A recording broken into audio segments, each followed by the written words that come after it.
Well, thanks for spending your lunch hour with me. I know that's a real privilege for you to do that.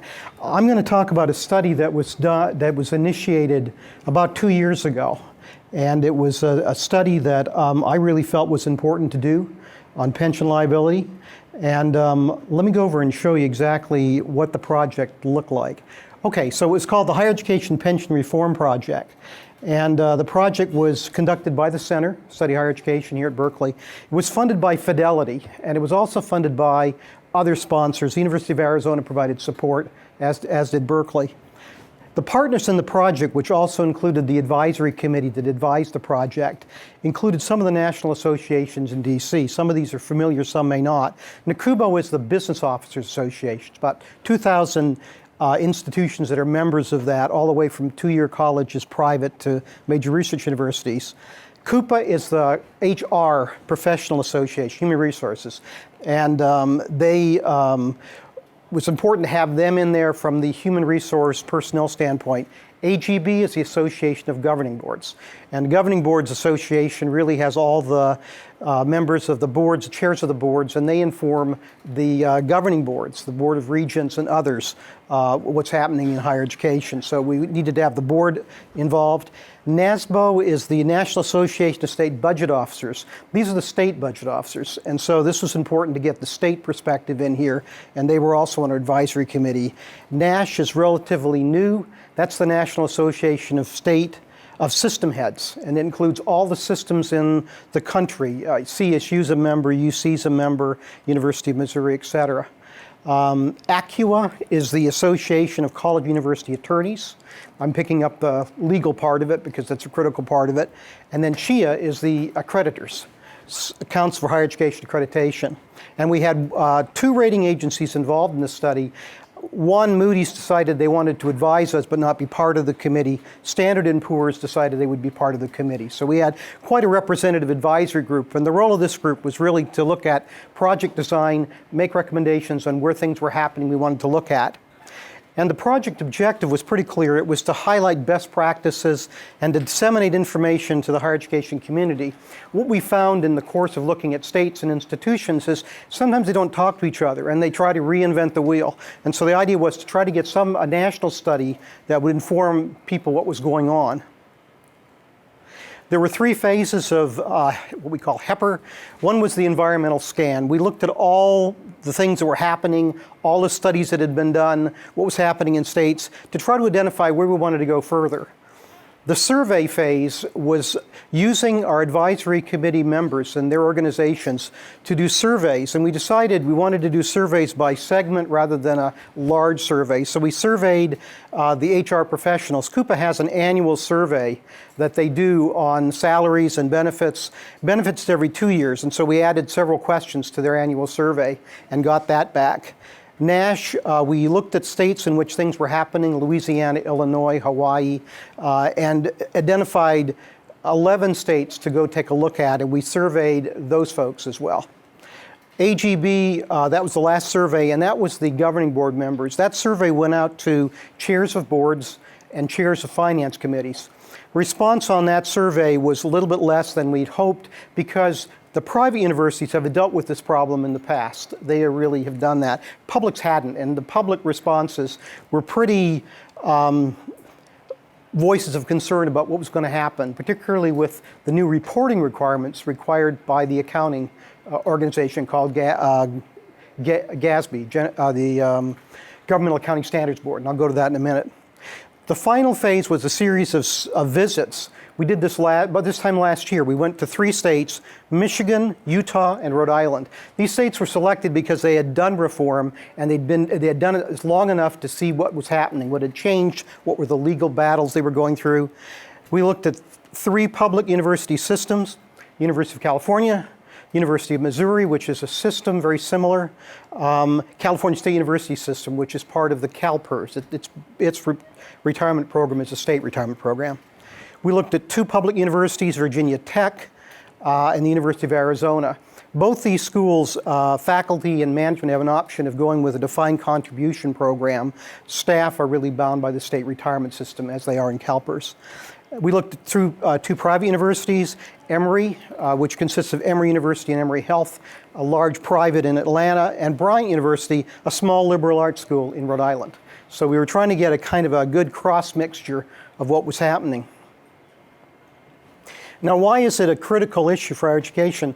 This is from Moody's Investor Services. This looks at the percent of revenue that's associated with the pension liability. So pension liability in Illinois is 318% of the total revenue that the state generates, a huge problem. Connecticut 243, Kentucky 211, Hawaii 199, and Louisiana 183. A number of these states have gone through pension reforms last year. This is an interesting study by the Pew Center for the States, and it was updated recently, but it didn't really change much. What is interesting about this is those states that are in blue are at 80% of the liabilities funded. That's sort of the gold standard. You want to be at least 80% funded. Some of these other states are below that. So Maryland 64. Here's Illinois at 45. And so there's quite a gap. But the fact that there's only a few states out of the 50 that are actually well funded or at 80% or more is of concern. The other area that is related to this is health benefits. And in that picture, it's even worse. There's only a few states that fully fund retiree health benefits. Now, in our state, California, a report last year by the California Legislative Analyst's Office looked at the liabilities, the unfunded liabilities that require further attention.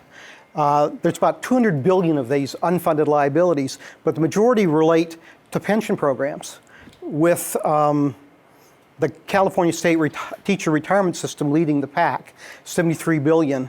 Retiree for state, 64, UC 13.8, UC Retiree Health, 12.5, and then the Judges Retirement System. Put this in a context, the CalSTRS pension liability, if it was fully funded, would require the appropriations for both the CSU system and the UC system for 30 years to fully fund this. So it's a huge problem. Also, the other factor beyond liability is the life expectancy of retirees. So this is out of the Wall Street Journal as of, I think, last year, and it shows the life expectancy of a female-male population. Another interesting statistic is that 11,000 people a day for the next 15 years will turn 65. So it's a growing problem, and it's a problem that we saw not only in the United States, but also in other countries, New Zealand, United Kingdom, and elsewhere, where they've tried to address this on a national level. So in addition to the liability issue, colleges and universities are required to report their financial information under standards developed by 2 bodies. For the private universities, it's the Financial Accounting Standards Board. So Stanford would be FASB, Cornell would be FASB, but the public universities, the University of California, are under what's called the Governmental Accounting Standards Board. And the Governmental Accounting Standard Boards dictates what are in financial statements. And why this is important is under GASB 67 and 68, it deals with pensions. 67 relates to the pension system itself, and 68 relates to individual institutions' liability. What's important about this is this 68 will require that public universities disclose their pension liabilities on their financial statements. Now, privates have always had to do this, but publics haven't, because if you're part of the state retirement system, part of the University of California retirement system, it was handled system-wide. This disclosure would put it on your books. And what it'll do, it'll turn a number of the financial statements negative. So in Arizona, the pension liability, University of Arizona, $500 million. The liability, University of California, equally significant. Also, when this happens, it'll have an effect on ratings. So ratings are important because that's how you sell bonds. You want the best rating possible to get the best rate possible. So even though we had Moody's and Standard & Poor's, the rating agencies involved, they're still waiting to see what happens in terms of how this will affect the bottom line. And then it'll also affect how public universities address the pension liability issue. When it was not on your books, it was at the state level, it became a state problem. On your books, a lot of states are concerned about the fact that it becomes an institution's liability that they have to address. And so if they have to address it, it means you're going to fund something less in order to meet that liability. So the reporting requirement in addition to liability is significant. The third area is the populations that are involved. And this is important because how you deal with pension reform relates to how you deal with these populations. So there are retirees, people that have left service, active employees, people that are currently in the system, and new hires. It's obviously easier to deal with new hires than it is to deal with either one of the other two, though pension reform involves dealing with all three groups. Providers, you've got standalone institutions. The private schools, for example, would fall in that category. Public university systems that have their own retirement system, like California, Missouri, and states, which would have a state retirement system. So the fourth area is the type of benefits involved. Defined benefit programs are really the pension program. Your employer puts so much in, you may have to contribute so much in. At the end, you've got a defined benefit. The liability is on the pension program, not on the individual. Defined contribution is exactly reverse. It means that individuals and employers put money in, and depending on how those funds do, depends on what your retirement benefit is, what you're going to have at the end. Hybrid, which is the pattern we saw more and more, was a combination of both the benefit program, defined benefit, and defined contribution.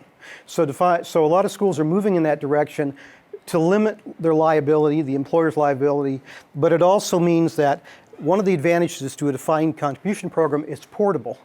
So if you leave the university, it goes with you. Defined benefit doesn't. So when I left the university, my defined benefit programs was here. I moved into a defined contribution program or another defined benefit program. So the portability is a big factor. Cash match is a kind of a small program we added in Virginia where you put so much in and the state matches you. That's one program. And then the common types of programs, 403B, most common within defined benefit programs, within public universities. 457, common again within universities. These are individual. They can be either institutional or individual programs. So under the tax code in the United States, you can actually, as an individual, put money into a 403B or a 457, as well as what your employer does. It's a way of expanding your benefit portfolio. 401ks are more common among the private sector, 401as, and then there are other types. So this just repeats the difference between the two. But these are the primary ones. The defined benefit program, almost 89% of the publics have defined benefit. The privates are all defined, basically defined contribution. If they had defined benefits like University of Miami, they froze those and backed out of those systems as quickly as they could. But the publics are still very much involved in defined benefit, particularly if you're in a state retirement system. We thought it would be important to kind of look at and this comes out of the University of California Office of the President report, but it looks at the employer-employee contribution in the defined benefit plan, the pension plan, and it showed the current rates, employer, July 13th, employer went up, July 13th, it's still going up. And what you'll notice here is that the employer is greater than the employee share. Frequently, and you'll see this later on, they're almost identical, but in this case, the choice was to increase employer and increase employee, but increase employer more. CalPERS is a state system, larger contribution from the employer, 5% from the employee, and it stayed that way for some time. In 91, University of California stopped employee contributions, and it stopped until the mid-2000s. CSU continued that. And the consequence of this was that it resulted in an unfunded liability increasing at UC, but it also involved that the state would not contribute into those programs. So at CSU, the employee contributed, the employer contributed, the state contributed. So for the period, the state said, if employees aren't going to contribute, we're not going to contribute. Now that we've started contributions again, the state this year agreed to put in the state share, the state share of the contribution. The CalPERS system varies by agency and by type of employee, whether you're public safety or whatever. And so it's very much a very traditional state retirement system. Stanford does not offer a defined benefit program, a pension program. It is all defined contribution. Employer, it's 1 to 5% based on service and 1.5 to 5% match on employee contributions. You see this a lot in defined contribution programs, especially the hybrid programs, where they move from defined benefit. They create not only a contribution piece, but also a match. so that it incentivizes employees to put money into the program. And they have a voluntary employee program. SUNY, large public system, looks a lot like CalPERS, 18.9, 3% is the employee. Both SUNY, Illinois, and Virginia have this unique system where if you're a faculty or management, you can choose defined contribution. That's true in Rhode Island as well. That's not true here in California. At the University of California Retirement Program, you're in the program. You're in the CSU program. You're in the program. But in these states, faculty and management can choose to go defined contribution. And so in that plan, the employer puts in 8 to 10%, and the employee puts in 3. Virginia 8.9, employee 5. Or the Michigan does not offer, it's a public, but doesn't offer a defined benefit program. They decided 20 years ago, along with Michigan State and Central Michigan, to get out of the state system. And what they went to was a defined contribution system where it was 10% for the employer and 5% for the employee. This is also true in Utah. They do the same thing. Harvard, no defined benefit there. They are 5 to 15% based on age and pay, and then they have the voluntary program as well. So there's quite an interesting gap between private universities who've chosen largely defined contribution and the publics who have chosen to stay with defined benefit. At least the University of California has. University of Missouri looked at its portfolio after the Great Recession and said, we're 70% funded. We were 100% before the recession. We need to look at an option. And so both universities, Missouri system and California, had a committee, faculty committee, that came together and decided where they wanted to go. At UC, they chose defined benefit. At Missouri, they chose a hybrid. And so the hybrid system at Missouri is employees put in 1% and the employer puts in 10%. But it's in those that were in the old defined benefit program stay in it, but all new hires and people will move to the hybrid program. So what we've found in looking at both institutions and states was a number of strategies. The first would be you freeze the defined benefit plan and transition to a defined contribution plan. There's concerns about that because how soon can you transition? And the rating agencies have really been pretty strict on the fact that you should really deal with this in a couple of years. Now, this has been loosened up a little bit, but it is a concern if you do that. You increase the employer and employee contributions. That's happened across the country. It certainly happened within UC. You offer a hybrid defined benefit program. University of Missouri did that. Virginia Tech, its state retirement program, did that. You introduce modifications, structural modifications. And though these may seem slight, they have a real difference in terms of active employees when they retire. You change your retirement age from 60 to 62 to 66. That happened in Rhode Island. And you tie it to the Social Security age. You eliminate COLAs for retirees. Now, the situation with COLAs, cost of living allowances, a lot of folks assume those were automatic. They're not automatic. And so in Rhode Island, there was quite a legal battle over the fact that COLAs were no longer going to be offered. And their argument was that when you retired, you could choose to have a cost of living allowance, or you could choose for less of a benefit, or you could choose not to. So that's been in the courts for quite some time. It looks like that's going to be something that it will rule in the advantage that you can eliminate COLAs as you can with health benefits. You can reduce those health benefits.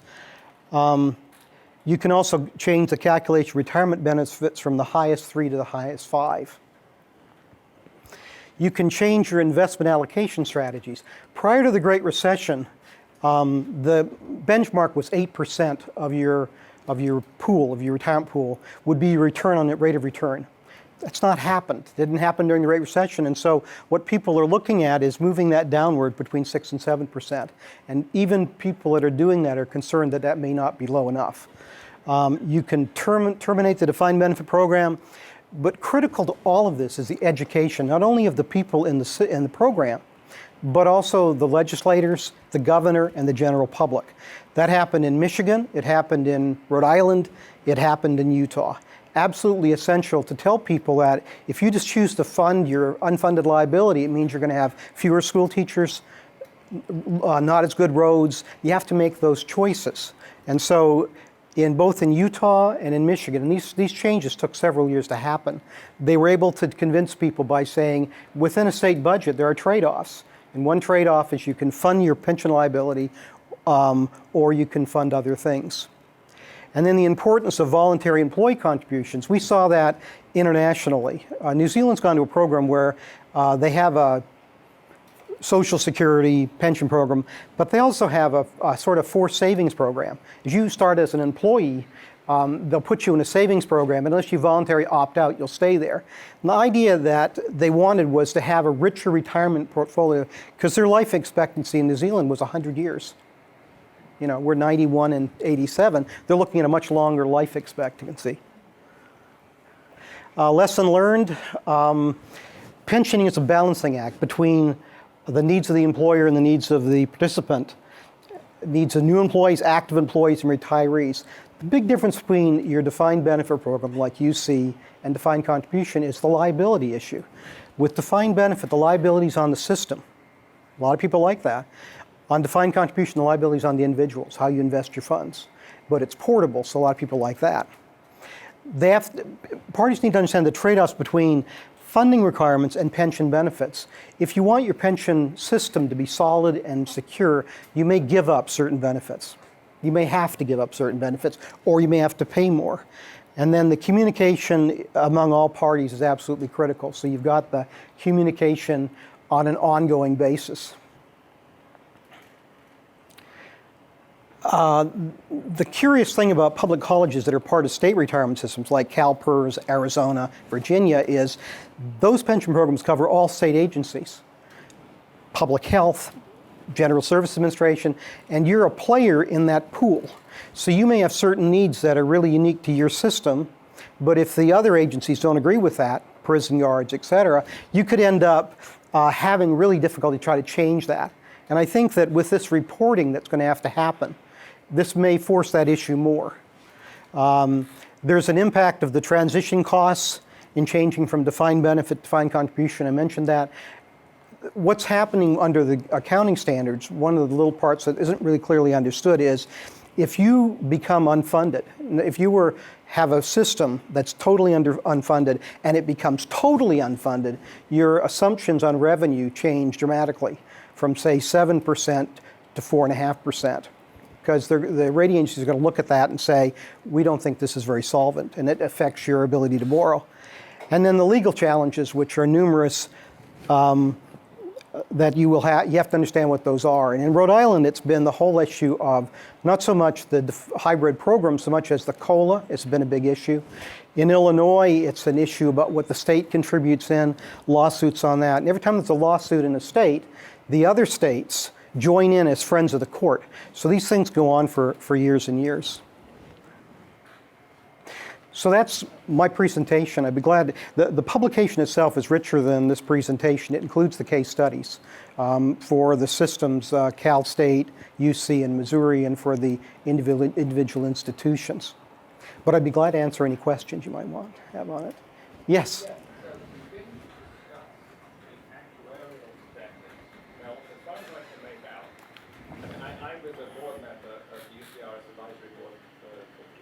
Mm-hmm. 2014.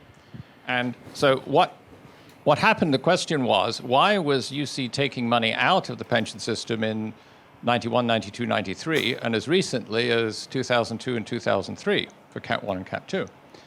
And why was the pension system supposed to be so overvalued in the 1990s that we weren't contributing at all? Talking to the actuarials, they said, that's because we smoothed the return over 5 years, and we amortized the liability 1 year at a time in the 1990s. And I said, well, there's no data that shows that makes any sense at all. Right. And they said, yes, but that was the industry standard. Yeah. And I mean, this is amazing. This is billions of dollars, perhaps trillions. And you said, well, yeah, it doesn't make any sense. You have to smooth over at least 25 or 30 years to get 4% over inflation.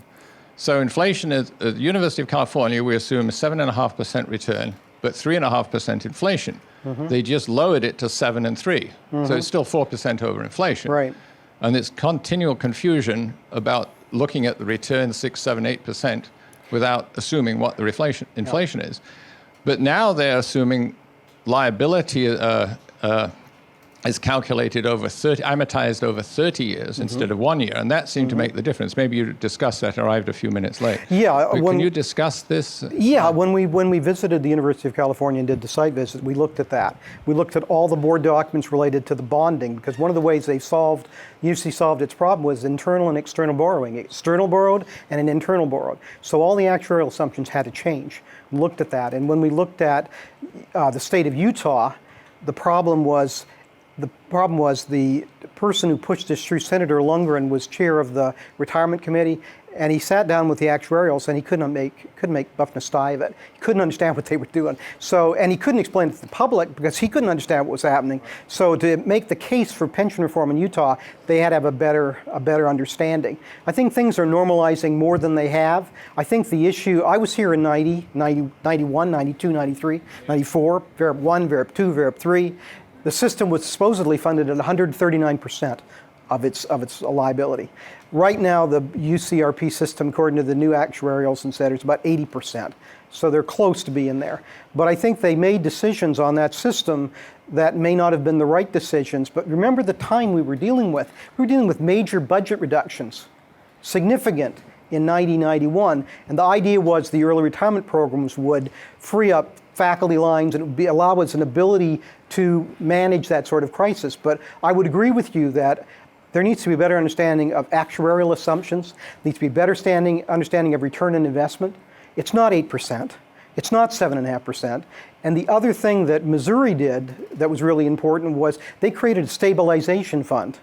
Okay, what this meant was that if they made a budget assumption that so much should go into pension, and they didn't need it that year, they took the difference and put it into a stabilization fund. So when the return on investment wasn't there, instead of automatically changing rates, they could dip into that and have a stable way of dealing with it. But I would agree with you. I think, and that's the big problem that a lot of states and institutions wrestle with, is explaining to the public these assumptions, the actuarial assumptions. Yeah. Go ahead. Yes, actually, I would say that explaining to the board and possibly even the regents. Yes. Because when probed, and this is coming from the point of view as a person who worked essentially as an application chemist, yeah, and actually looked scientific information on actuarial standards, they didn't make any sense. Right. And they said, well, that's the industry standard. That was always their bottom line was, this is the industry standard. We're saying your pension system is hugely overvalued because we're amortizing one liability over 1 year at a time instead of 30 years. That's because they claim that was the law in the 1990s. And we smooth the return over 5 years. And you're making so much return in the 1990s, it's not a problem. And you look at the history of the stock market from 1890 and you say, well, you've got to smooth over at least 30 years to get consistent 4% over inflation. Well, and then they say, well, yes, but the industry standard was that we weren't doing that. And it's, as a scientist from another discipline walking into this, you say, well, there's no data that shows what you're doing makes any sense. Okay. And they said, yes, that's the industry standard. Right. So let me just say one response to that. Boards need to get involved. What we saw at Missouri and elsewhere is boards did get involved. The president got involved. The president that came into the University of Missouri was the president at Sprint. He was from the private sector. He wasn't an academic, he was from the private sector. He looked at these trends and he said, these don't make any sense. So they put together a committee, the same way they did at UC, and tried to argue on what the actuarial assumptions were. But boards need to get involved, and so that's why we included AGB as part of our advisory group. What was interesting was when we got responses back on that survey, the public board members, the chairs, very, very concerned about what was happening because they saw the GASB, the reporting standards change, the visibility change, but they need to become engaged, I would agree. Yes? I have a question and a comment. You said that at a couple of public universities, faculty have a choice between a defined benefit. So that's a choice they make when they first are employed? Yes, they've got a limited window, 90 days. Do you know any? Do you have any information about what choices they make? I mean, I would hazard a guess that they all choose a defined contribution plan. It depends on the institution. So mostly they do choose defined contribution. A lot of it depends on where you're going to be. If you plan to spend your career at a university, defined benefit might make the most amount of sense. If you view that you're going to be moving from institution to institution, defined contribution makes the most amount of sense. I've got an interesting story. I was at Virginia Tech, as Carol said, for about 5 years. In the mid-90s, they did offer faculty that choice, and a limited number of faculty chose defined contributions. The Virginia retirement system was fairly well funded, and it had a really nice return on investment. As those faculty got close to the retirement, they tried to opt back into the defined benefit program. And the Virginia retirement system said, sure, but it'll be based on actuarial assumptions. It's going to cost you more to buy back into the system. But in general, in Rhode Island and Arizona and Utah, faculty and management do tend to choose that defined contribution option rather than defined benefit. Because who would assume that they're going to be able to make a career, particularly as an untenured faculty member, planning to stay for 30 or 40 years? But my comment is that it's been very interesting here at the University of California that the Academic Senate has been firmly supportive of the defined benefit plan, for years and years. I'm not sure that that reflects the opinions of young faculty, but it certainly reflects the stated opinion of the faculty through the Academic Senate. Well, during this committee proceeding that was done, the committee that was organized at UC, one of the things they did was did a survey of faculty and staff as to why they would choose defined benefit versus defined contribution. And the survey results came back that they really preferred defined benefit because it was a retention issue for faculty and staff. They wanted some stability. They were willing to pay in more to the system to have a defined benefit program. So they did do that survey, and that's what resulted. Well, certainly, it's definitely it's a retention issue. I mean, we've been joking about it for years, that at some point in your career, it's very difficult to leave the University of California pension system behind. We'd be sorry to see it go. No, that's true. And we would sit down with faculty that were thinking about going to Harvard or Yale or Princeton, wherever, and we'd sit down and say, at that time there's no employee contribution. Look what would happen, you're 50, 55. If you stay here, look at the benefit at the end of that period of time versus what you're going to do. You're going to work harder at Harvard and Yale because you're going to generate more grant and contract activities, so there's more work there, but you're not going to have that kind of security you would have at UC. And I think the model at UC was different for faculty. And that is when faculty were hired into the University of California, the idea was you're going to stay here. Whereas a place like Harvard, where they get a whole bunch of assistant profs and dump a whole bunch of them, UC was much more looking at allowing people to move up. And that's one of the big pluses of the University of California. Probably another factor in the choice of defined benefit. Other questions? Yes. Here. Jim? Oh, yeah. I actually did serve on that pension, work group in 2010-11, and my recollection is that all the studies did show that people ended up better with a defined benefit plan, partly because of who was making the investment decisions.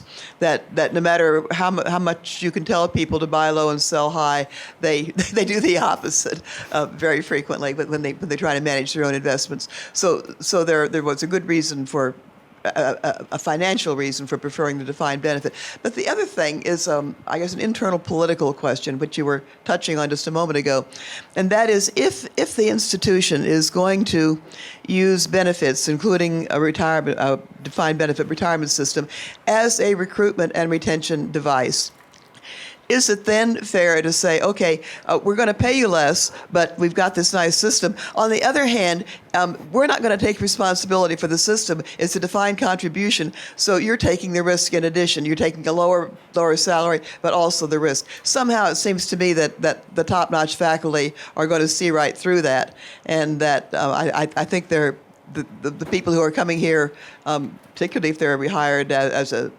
associate professor, as a tenured position, are going to either want the Harvard pay or they're going to want the solid defined benefit plan. And to try to have it both ways, it seems to me the institution is going to be in trouble. Yeah, this came up during the University of Missouri's committee, which is similar to your committee. And what they thought would be really helpful is if they could reduce the liability on the pension side by going to defined contribution, it would free up employer contributions, which are a portion of this, to be used to address the compensation issue. Compensation is a big issue across the country, certainly among publics. It was big at University of Arizona, it's always been big here. And so the idea was that you would just sort of save money on the employer share of the pension program and move that money into salaries, which is really which is what they wanted to do. But it takes time to do that. But that would be essentially a different model. It would be. It would be a different model. I'm working on a study now on employee benefits at UC and CSU, and what's interesting, we looked at a period 08 to 13. Employee benefits at the University of California over that period of time have increased 94%. And why have they increased 94%? Because there's more of an employer contribution into the retirement program. I see the same trends at CSU, but not as dramatic as that. And so we're creating maybe a financial problem with what we're doing in terms of pensions.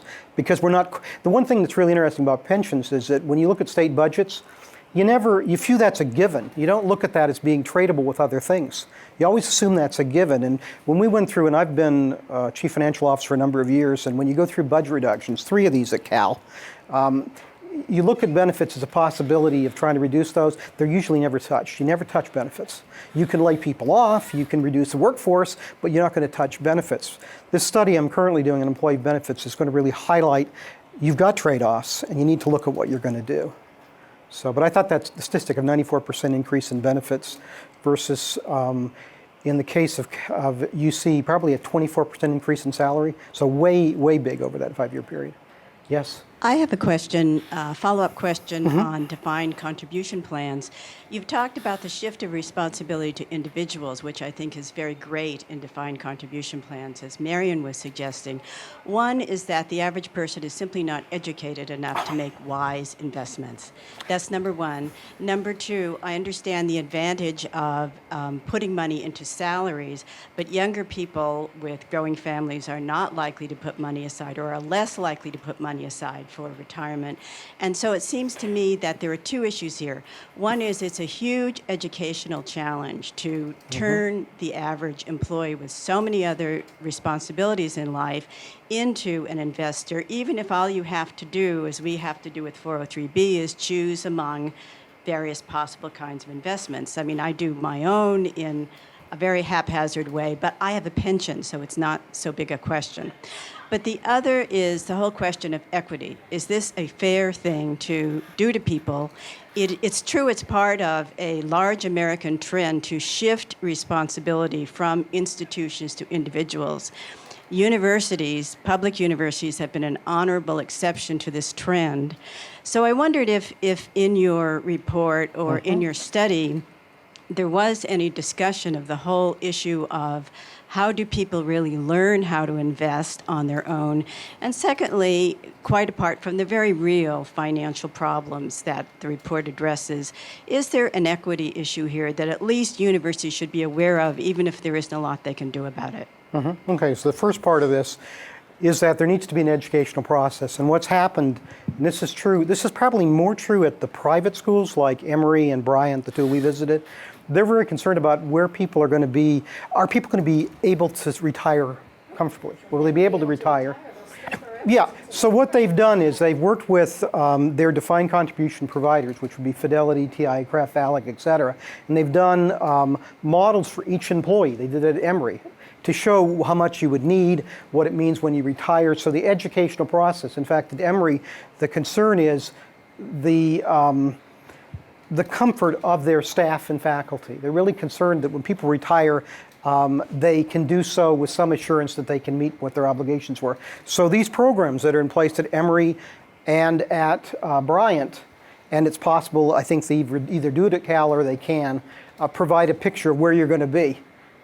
So it's something that an individual would find difficult to do, but these providers can do that for you using the institution. There is an equity issue, and it's really, the reason I did this study was because I really care about the equity issue. I really care about whether people are going to be able to retire, whether they're going to be comfortable. And during the deliberations at UC, I was concerned about people that are in the higher echelons and people that are the regular staff. And in both Missouri and at UC, there was a very, very concern for lower paid people and how they were going to fare. Public universities do a much better job than the private sector. I have friends that are in the private sector and they say, oh, you guys, 10%, you're funding your pension system? We did away with that a long time ago. We have 401ks and we just, bad time to do away with it. We don't provide anything. So publics have been very generous and they need to continue to be that way in terms of dealing with pension issues to make sure people are comfortable when they retire. The other thing is people are living longer. That's what scares me. People are living longer. So it used to be you'd live for 20 years or something after retirement. People are living a lot longer than that. Can your income survive? And see, the other part of this, Pat, that I think is important is for retirees, once you're an active employee, there's a lot of outreach. I'm not sure there's much outreach to retirees, really. And I think there needs to be more of an effort done for those folks to make sure that they're part of a university community. We have a responsibility. So, Great. Thank you. Sure. Yeah. Yes. Yeah, I just wanted to comment that one of the reasons that the public institutions still have defined benefit plans is usually a portion of their workforce is unionized. Yes, that's right. And the unions right. have been very careful about maintaining the defined benefit plan exactly for the problem that I think the average defined contribution plan for a person in their early 50s is about 1 year's salary that they have saved. And it's a total disaster. Basically, the defined contribution plan made sure that most people in the United States are not going to retire until very late in life if they can. I've got one paper that shows that it costs about 30% more for the same benefit for a defined contribution plan, simply because as you get older and approach retirement, one has to shift one's assets into safer securities which have a lower yield, just as your assets approach their maximum. And because of that, you lose a lot of money on a defined contribution plan. There's always a battle back and forth between the benefits of defined contribution versus defined benefits, and it goes back and forth.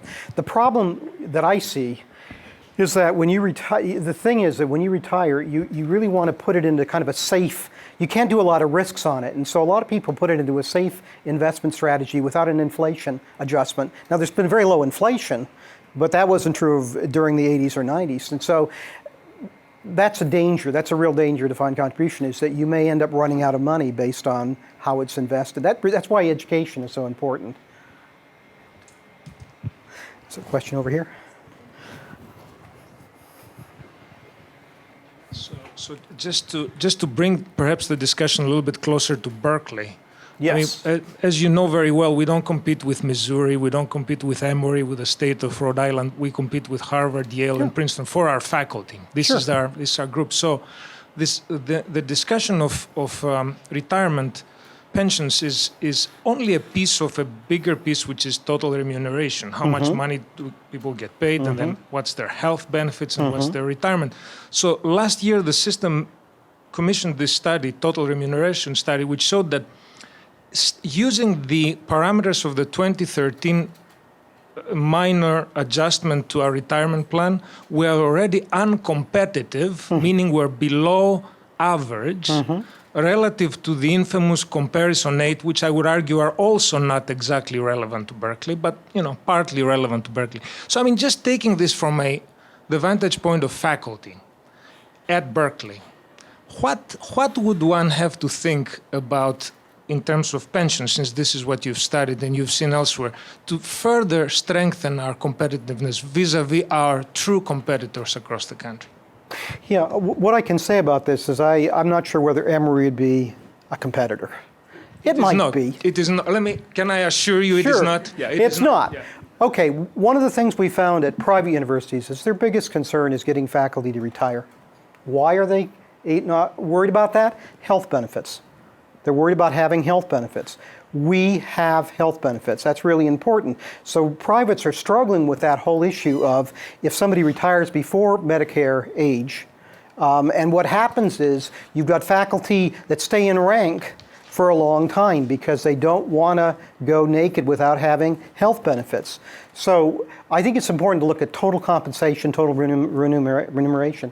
But I think it has to factor in all those factors. And it's not, that's interestingly enough, it's not only faculty, but also administrators, senior administrators, in terms of recruiting the very best. If I'm looking at going to the University of Chicago, maybe that's not a comparable, I don't know. But I'm looking at the total, what I'm giving up here versus going there. Okay, yes? I'm one of the very confused people who don't get enough good information, so I'm hoping I can get it here. One thing that I remember from presentations about 5 years ago when they started increasing the contributions for the employees was that we were 73% funded. So Yeah. would you say that now we're 78 or 80? We're about 80. So it's getting better. Getting better. Okay. You mentioned the stabilization fund, and I think that's a great idea. If we don't have it, we should, lobby to start something like that. Second thing is, this summer I heard that the state of California, the legislature, agreed to put money into our plan, but they Yeah. also capped the pensions at $117,000. That's right. And let's see, there's other things that they're militating for. So where can we get, but I'm not even sure if that's all true. No, it's just... it's true. Okay. It's true. So What the governor, I'm sorry, finish up. I'm wondering why the faculty haven't said anything, publicly about why Well- the academic senate isn't making. We have. We don't. So- staff don't hear about that. Yeah, Okay, so great. I saw that. I saw the whole idea there was the University of California had asked for the state to put in the money they should have put in over that last period of time. So Governor Brown decided to do that, and that's kind of a good investment in his part because it's one-time only money to solve this sort of problem. What he asked in exchange is a very interesting model.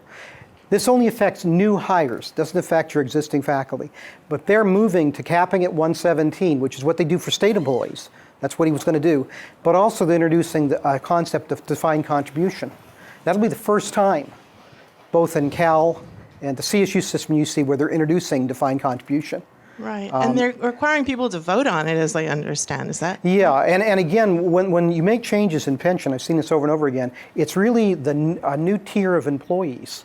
It doesn't affect necessarily the existing tier or retirees, but it'll affect the new employees. But over 20 years, that becomes the population base. Absolutely. So people should care about that.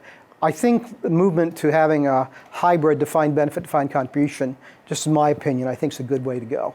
I just think that's right. Well, I think that's probably what's going to happen. I think here. that's what's going to happen. There's going to be a vote. Yeah. Yeah. So there is a task force that's working on this. It has administrators, it has members of the Senate, it's also listening to staff.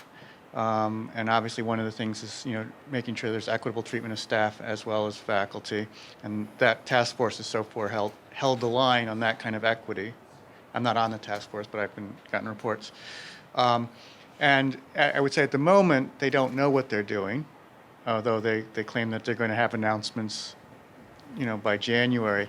But the last reports would seem to indicate that they are still struggling with some very basic principles.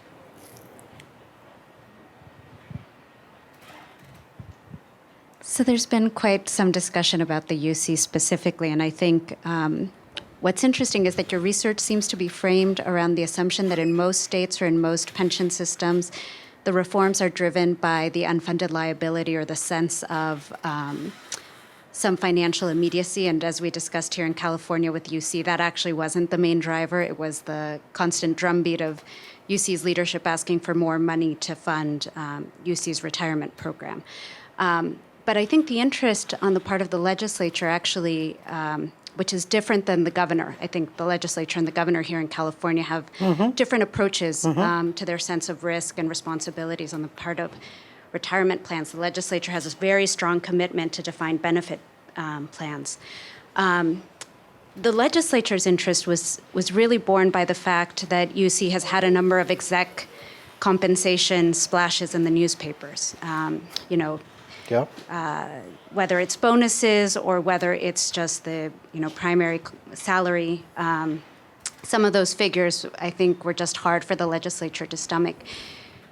given that that was part of the interest, I'm curious if in the reforms that you've seen, there's been any tiering to sort of address the fact that, a 5% match, or I think in some cases you mentioned maybe as high as a 10% match on the part of the employer, is different, obviously, for a salary of someone earning $1 million versus someone earning 125, just right above the cap. So I was wondering if you can talk if there's been that kind of equity lens in some of the reforms. Okay. In the states we looked at, and we looked at 3 other states, that's not been as big an issue as it is in California. I'm real familiar with California. I came in '91. It's always been a conversation there. It's always been a conversation of equity. It's always been a conversation of UC is overcompensating its executive staff, et cetera. I think the fact, if you considered UC to be a state agency, probably legitimate, but it's not a state agency. Never has been a state agency. It's constitutionally autonomous. Its competition is other major research universities, and the talent that the university competes with is with those other universities. So in the employee benefit study I'm looking at now with UC, I have drawn a group of private universities, which would be Harvard, Yale, Princeton, et cetera. And their composition is really different than other public universities. And so I think the issue that's always a recurring issue is, why should the University of California be treated differently? Why should the University of California behave differently than other state agencies? Shouldn't we do some kind of a change that would normalize this more? And I think the danger is you may normalize to a point where you reduce the quality and the ability of the university to compete with other institutions in the country and the world. That's the concern. Although in very few number of departments, right? I mean, I think that if you look at most, or I'm not sure, but I guess my presumption would be in most departments within a university, you're not getting at the $1 million salaries. Most of those are probably in the med schools, right? Yeah, when we looked at, well, it depends. When I was at Arizona, I was there for a couple of years, we looked at the faculty salary data. And you're right, there's a real difference between humanities, social sciences, engineering, business, et cetera. And so, but in the case of the University of Arizona, which is AAU, it's a quality institution, the big gaps were in that area. Okay, but the higher salaries would be in engineering, they would certainly be in health sciences. And so when you're doing comparisons, you really need to exclude that group of folks. But UC has not got a medical center or health sciences. It basically has, the programs that are associated with a non-health science. It's not like UCLA. So when Berkeley compares itself to other universities, it needs to choose universities that are very comparable to it, that don't have the medical center. But the issue is can UC stay competitive, and is there a value for UC being competitive within the state of California? I think there is, but there's a difference of opinion. We have time for one more question. Well, thank you very much. I thought you were- Appreciate it.